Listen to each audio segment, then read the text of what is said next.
President Trump is trying to get American allies to help lift Iran's blockade of the Strait of Hormuz. Iran blocked the critical waterway after the U.S. and Israelis attacked the country. This has caused fuel prices to surge worldwide, and Trump now wants America's allies' help in forcing the strait to reopen. He says that he has reached out to 7 countries and demanded that they help secure the strait, which usually sees about 20% of global energy exports flow through it. Take a listen. We are demanding that these countries come in and protect their own territory because it is their territory.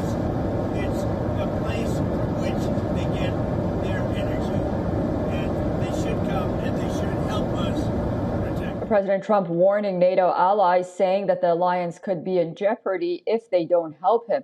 He says that if he gets a negative response, it will be, quote, very bad for the future of NATO. But despite President Trump's claims, most allies seem to have declined to get more involved in the war with Iran. Some allies have refused diplomatically, but others have given him a blunt rejection.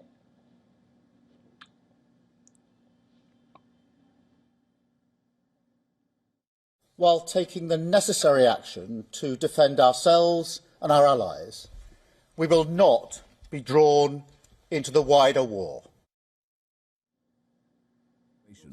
We are not at the moment considering issuing a maritime security operation.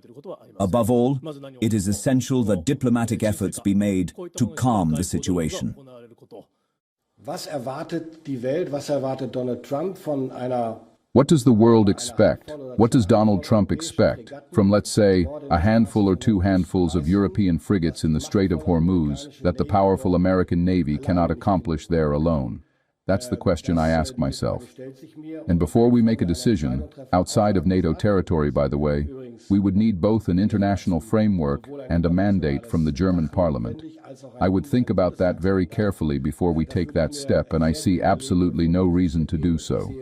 It's not our war. We didn't start it. We want diplomatic solutions and a swift end. So far, the UK says it's not planning to join the war. Japan says it's not considering an operation at the Strait of Hormuz. And German officials are saying it is not their war, nor NATO's. Meanwhile, an Australian minister also said that the country will not be sending ships to the Strait of Hormuz. Over the past day, President Trump has also reached out to China, asking Beijing to help keep the strait open. Trump even said a trip to China scheduled for later this month could be delayed if Beijing does not help. China has responded by calling on all parties to halt military actions, but it has shown no inclination to send ships to force the strait open alongside American forces.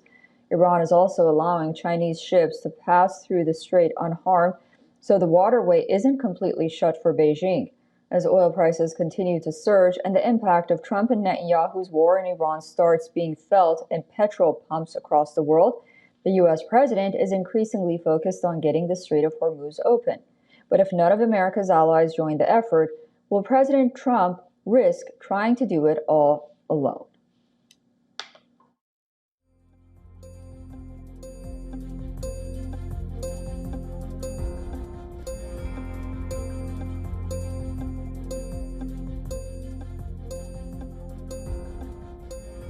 Joining us live on the broadcast is Chris Doyle, Director of Council for Arab-British Understanding, or CABU. He is also the current lead spokesperson for CABU. Chris, welcome back to WION. Thank you so much for joining us. We're getting reports that Iran now says that U.S. aircraft carrier Gerald R. Ford is among its possible targets.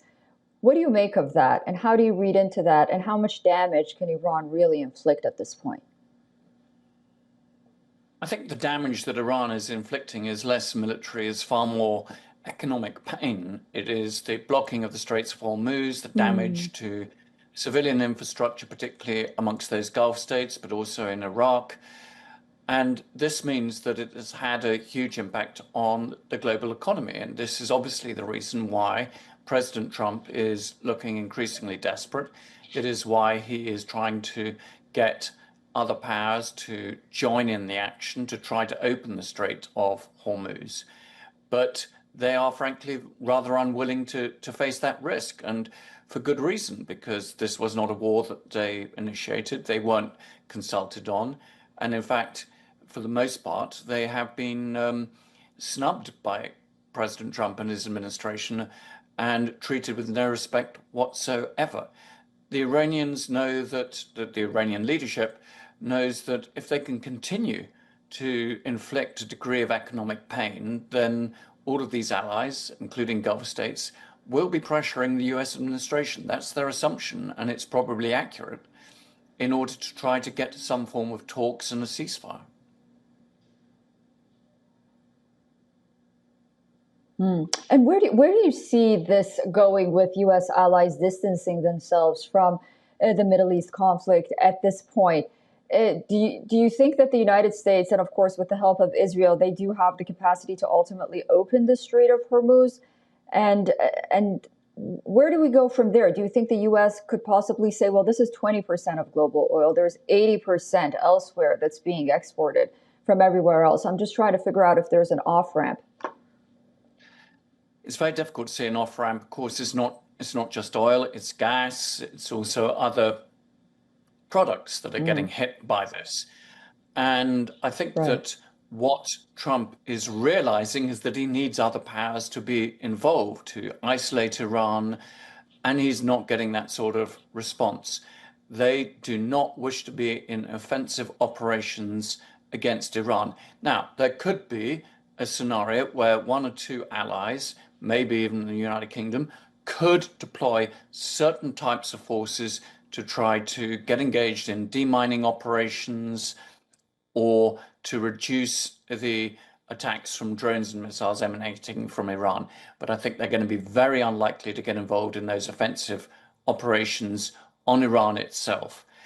And, you know, President Trump has only himself to blame for this. He really just has not conducted an operation that's included these allies. He hasn't really mapped out a coherent strategy, an exit strategy, a day after strategy. The war aims aren't clear. So why would other countries risk their forces in a war that is so ill-conceived? And that is his really major, problem. So yes, can they find other resources elsewhere?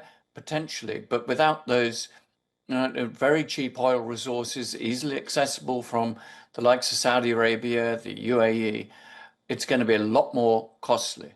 And, the global economy is going to get hit, particularly inflation, prices of these key commodities. And I think that what worries Trump most is it's going to be the US voters. They're going to hold him responsible. And he's got those midterm elections coming up in November. This is why he is looking quite so frustrated and angry. Yeah, makes sense. Chris Doyle, pleasure talking to you. Thank you so much. I look forward to speaking to you again soon.